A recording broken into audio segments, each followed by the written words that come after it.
What's going on, everybody? Today I will be doing a video on why I think people quit training side pressure either at the beginning or whenever it is in their training they decide to quit doing it. And there's a couple points that I have on why I think that is. My first is the initial hurt from side pressure, especially in your elbow.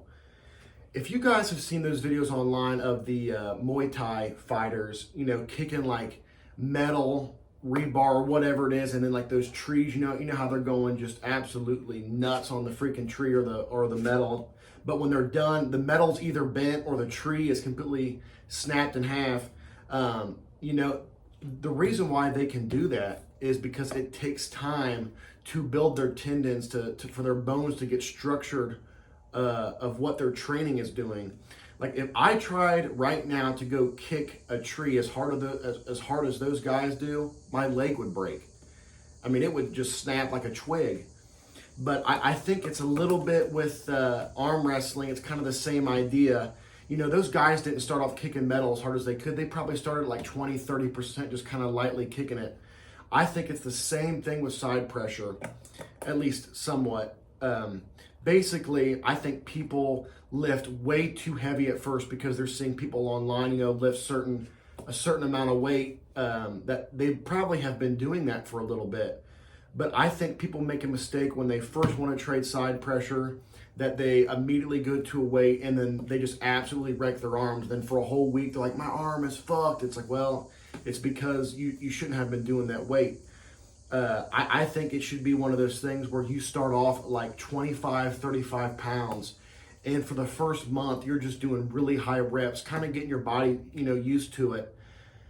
You can move up weight if you feel comfortable, but it needs to be one of those things, in my opinion, where you start off super, super light because it's such an unnatural body movement that your elbow has to get used to that. Same thing with those, Muay Thai fighters. Your bones and your tendons have to build a structure around it to where it can actually take that force. And I think that initial blow to people's elbows, they're like, absolutely not, this hurts way too bad, is because their egos are involved and they're just lifting way too heavy. And I think if you're going to start, it needs to be very, very light and lots of reps to start getting your tendons used to it and then slowly work up. My second point on why I think people quit training side pressure is they're not willing to give up certain lifts. And what I mean by that is there is a million ways to train arm wrestling. My training partner, Cody Smith, is like third or fourth in the nation left-handed, and he doesn't do really any side pressure. His is just like powerlifting with, a lot of hand and wrist stuff, obviously. But his main portion of training is, benching and stuff. Doesn't do much side pressure, but you can be extremely successful, doing that kind of training.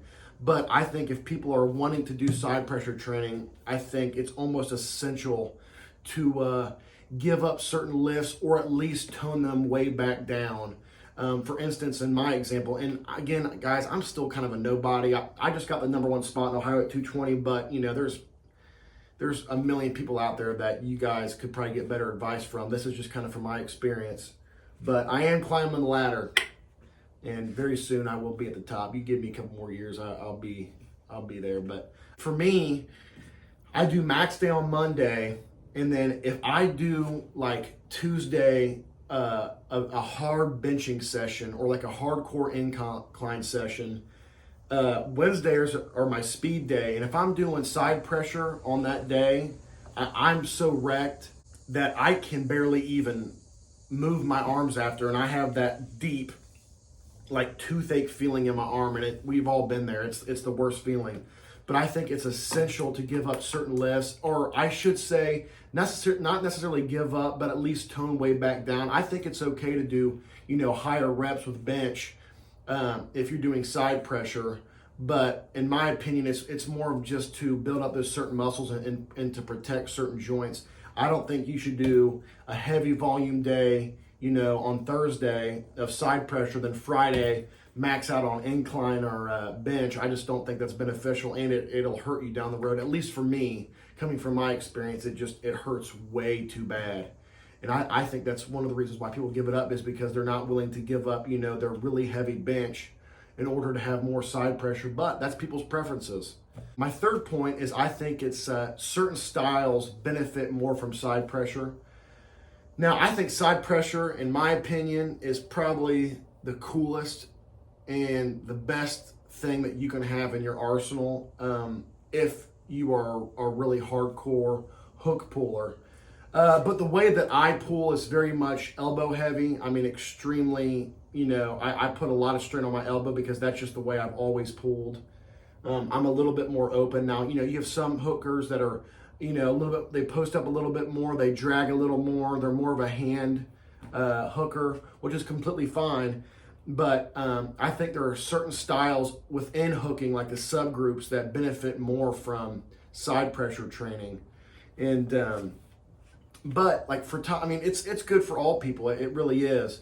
But I don't know if I would take someone that is, because at the end of the day, in my opinion, and I could be completely wrong about this, at the end of the day, your anatomy is just made up how it is. And based on your anatomy, there is certain ways that you're going to pull comfortably and how you kind of should arm wrestle. People can tell you, well, you need to be doing this and you can be doing that, which, yes, you should be training top roll, press, hook. You should be training it all. But, at the end of the day, when the ref says ready, go, and you're in a match, there's a certain way that your body's going to want to go, and there's a certain way that you don't even have to think about it. It's just second nature, which that's just the way that you arm wrestle, which is completely fine. And I'm not saying you can't add more to your arsenal, because you absolutely can and you should. But, there are just certain ways people pull, and that's completely okay. I don't think I would necessarily tell a posting top roller that, heavy side pressure training is probably most important to them. To them, it's probably, their rise and their post and maybe their cup is probably the most important thing to them. For someone that likes to dive in, I would say side pressure is pretty damn important. My last match with Richard Calera, and a lot of people will be like, that's a dumb way to arm wrestle. But if you win, you win. If at the end of the day, if your arm goes to this side of the table, I'd say whatever you did is probably pretty damn good. Is there more efficient ways to do it? Yes, probably, but I'm probably just very stubborn. There was a time in my match where I was completely, my palm was completely up, which is a terrible position to be in, obviously. And I should have just given it up, because it kind of gassed me out for the next round and he crushed me. But basically, I had it like this. And I was like, I should probably give it up, but me being a stubborn ass, I started going sideways, and I pushed and pushed and pushed almost through like the very end of my hand right here, on this part of my hand. I went and it started going. You shouldn't really be able to move somebody from there, but it started going, and he had my hand completely compromised. And I really say that's from side pressure training. Is it the smartest thing? Probably not, but is it cool? Hell yeah. That's just my opinion on why I think people, stop training side pressures, because either one, it doesn't fit their style, or two, they just started it completely wrong. And then it takes time to recover from, side pressure training if you're doing it wrong. If you're really training hard benching and you're doing side pressure, in my opinion, it's going to be just a recipe for disaster, especially for your elbows. And then, your bone right here, I think it's called your ulnar bone or whatever. I'm probably wrong, but it's just a recipe for disaster, I believe. And I sometimes I would do this. And the reason why I'm telling you guys this is because I've done it. I just did it recently, and I'm like, I'm going to try to start inclining more. And I tried to incorporate it, but my arm was just hurting so bad that I had to take like a week and a half off and just completely chill, because my whole training regimen was just screwed because I was hurting so bad. But, everybody has their training preferences, and that's totally fine. I've just kind of started doing this, and I feel like I'm starting to finally gain traction, hit these numbers. I'm like, okay, I feel like I could probably give a little bit of advice on this. A couple things about what I think is about to come up is there's a couple tournaments happening that I looked on Arm Fighter, and I'm trying to get a national rankings match, which, me being the lower guy, I do need to go to these guys and travel to them. I just need to. That's just the way it is. The problem is I have a 2-year-old and my wife is pregnant, so I'm kind of on lockdown right now. Otherwise, I would be a very shitty dad and a very shitty husband, which that always comes first. But I know for people that are in my position, it's hard because for me, I kind of always have to be in the fight. That's just how I've been my whole life. And when you have to tone that down a little bit, it is tough, especially mentally, because you always have to be striving towards a goal. And I would like to get a good match in before my next son is due in October. And I would love to get a match in. I've been, talking to these ranked guys, and I would either have to come out there or these guys would have to get paid to come here, which I totally understand. When you're ranked, that's just how it is. But there's a couple tournaments. There's one in North Carolina. There's the Shaw Classic that's coming up. If you guys know of any more that's kind of close to Ohio, it doesn't really have to be close, but let me know. And then also let me know what you guys think about this video. If you guys have any comments on side pressure, on what you guys think, or how you guys train, just let me know in the comments. But appreciate you guys listening. I'll quit wasting your time, but thank you for wasting it with me. Appreciate it.